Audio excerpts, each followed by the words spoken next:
রাত্রি ৩টা। চট্টগ্রাম হিল ট্র্যাক্সের গভীর জঙ্গলে আলো আধারিতে একদল মানুষ হঠাৎ ভেসে উঠল।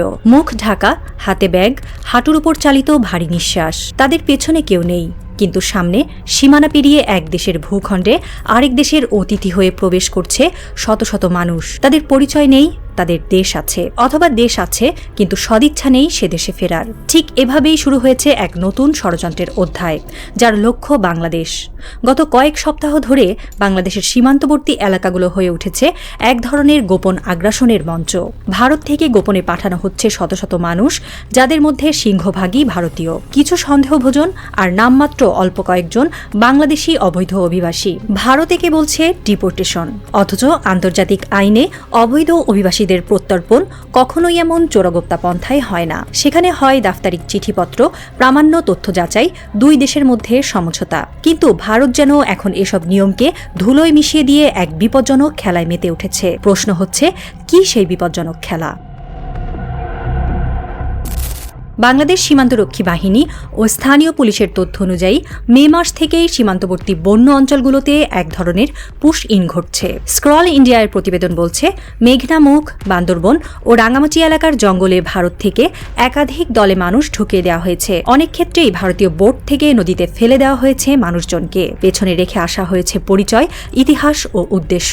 ৭৮ জনের দলে ৩ জন নিশ্চিত ভারতীয়, বাকি ৭৫ জনের পরিচয় সুনির্দিষ্ট নয়, এমনই জানিয়েছে বাংলাদেশের পুলিশ। কিন্তু প্রকৃত চমক তখনই আসে যখন জানা যায় এই মানুষগুলোর মধ্যে কেউ কেউ মেলে না কোনো নাম কিংবা জাতীয় পরিচয়পত্রের ডাটাবেসে। প্রশ্ন ওঠে, কারা তারা? ১৯৯০-এর দশকের শুরুতে ভারত প্রশ্রয় দিয়েছিল একটি বিচ্ছিন্নতাবাদী গোষ্ঠীকে, শান্তি বাহিনী। চট্টগ্রাম হিল ট্র্যাক্স থেকে বাংলাদেশকে বিচ্ছিন্ন করতে এদের তৈরি করা হয়েছিল। সে ইতিহাস একসময় থেমে যায় একরাশ রক্তপাত আর বিপর্যয়ের পর। কিন্তু ইতিহাস কি আবার ফিরে আসছে? তথ্য বলছে, ভারত নতুন করে এমন কিছু মিলিট্যান্ট গ্রুপ তৈরির চেষ্টা করছে। চট্টগ্রাম, রাঙামাটি, খাগড়াছড়ি এসব পাহাড়ি অঞ্চল যেন আবার হয়ে উঠেছে এক আন্তর্জাতিক ষড়যন্ত্রের চারণভূমি। নাম নেই, পরিচয় নেই, কিন্তু উদ্দেশ্য এক, অস্থিরতা তৈরি করা।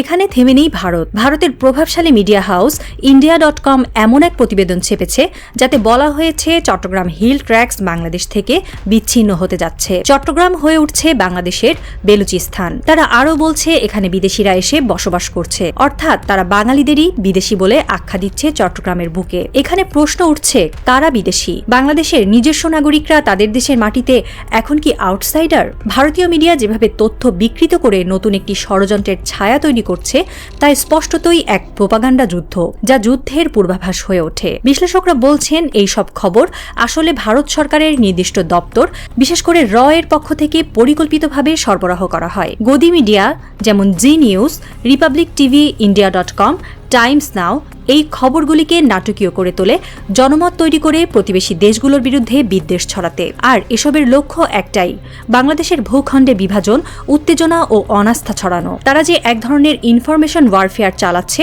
তা ভারতের মিডিয়ার রিপোর্ট পড়লেই স্পষ্ট। তাই বাংলাদেশের জন্য এই মিডিয়া প্রোপাগান্ডার কৌশল বুঝে সচেতন থাকা এখন সময়ের দাবি। কারণ সংবাদ মাধ্যম যখন অস্ত্র হয়ে ওঠে, তখন তা যুদ্ধের চেয়ে ভয়ঙ্কর হয়ে দাঁড়ায়।